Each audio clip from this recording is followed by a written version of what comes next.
नमस्कार, दिव्य प्रभात न्यूज में आपका स्वागत है। आज के मुख्य समाचार। बरेली बार एसोसिएशन के चुनाव में अधिवक्ताओं के समर्थन में मनोज कुमार हरित अध्यक्ष पद की दौड़ में सबसे आगे हैं। सभी उम्मीदवार तरह तरह की घोषणाओं के साथ मैदान में हैं।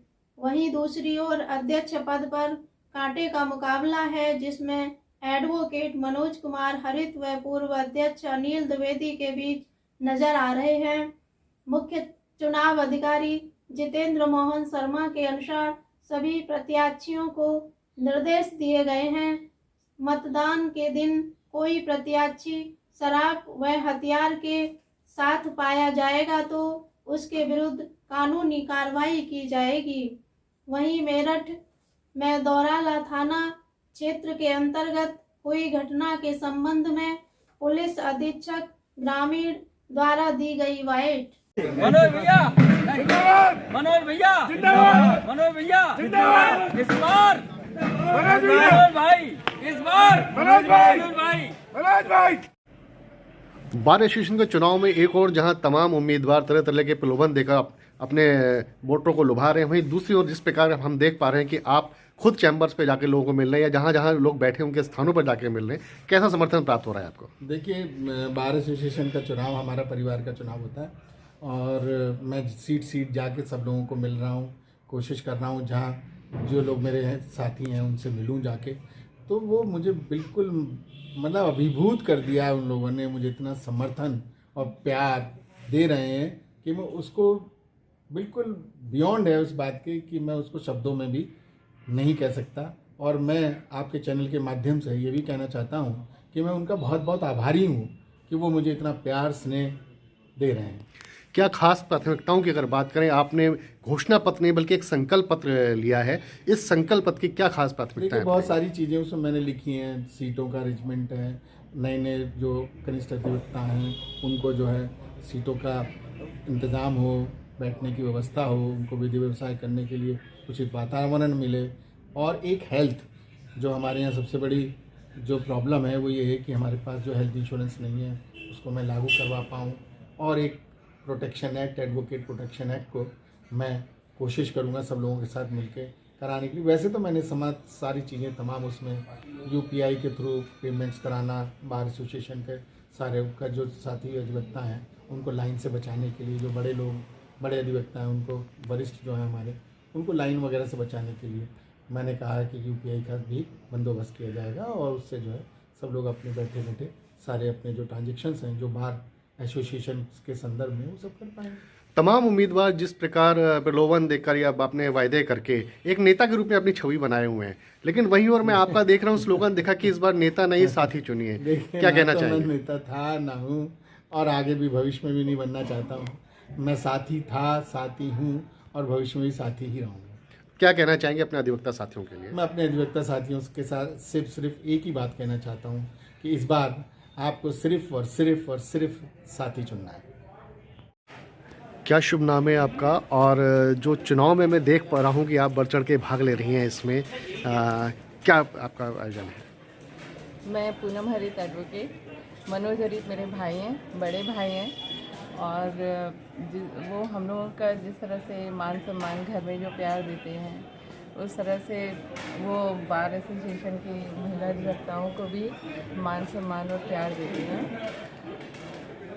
ऐसे तो कई एडवोकेट्स हैं जो अध्यक्ष पद के लिए खड़े हुए हैं, उनके अपनी अपनी सबकी वो घोषणा पत्र आए हैं, लेकिन मनोज हरित ने जो संकल्प पत्र अपना प्रस्तुत किया है, उनका जो संकल्प पत्र है उसमें एक मेन है कि उन्होंने मुख्तियार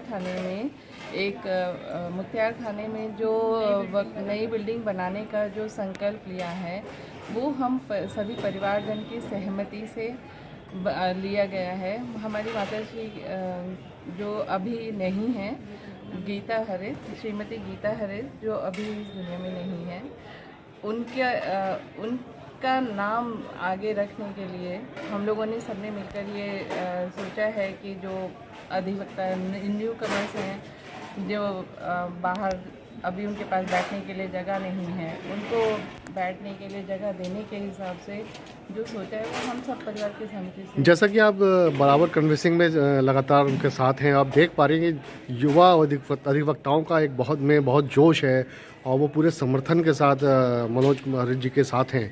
उस पर क्या कहना चाहिए?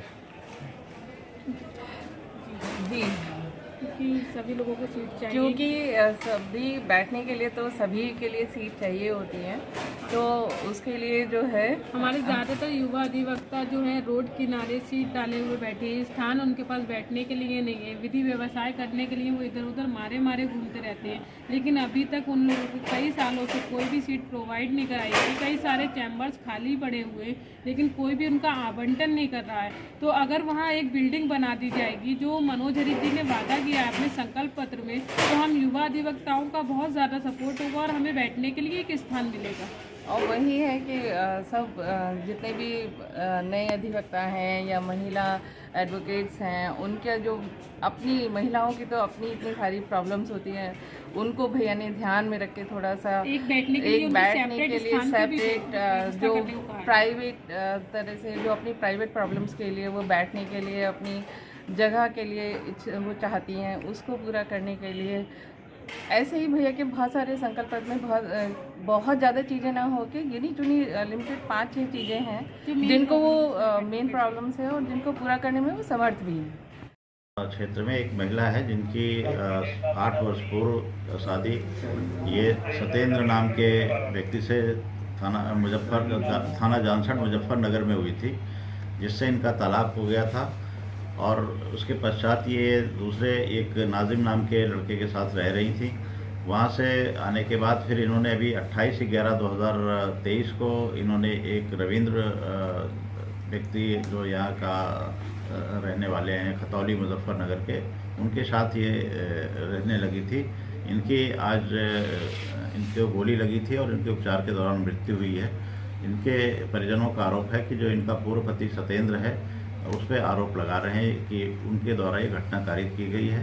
अभी इसमें मुकदमा पंजीकृत किया जा रहा है और अग्रिम वैधानिक कार्रवाई कराई जा रही है। सर, अभी तक ये महिला कितनी शादी कर चुकी थी? अभी इनका ये एक शादी पहले जानसठ में हुई थी और दूसरी ये नाजिम नाम के एक व्यक्ति है उसके साथ रहने लगी थी, और अभी 28/11 को जैसा मैंने बताया ये शादी इन्होंने खतौली में की थी।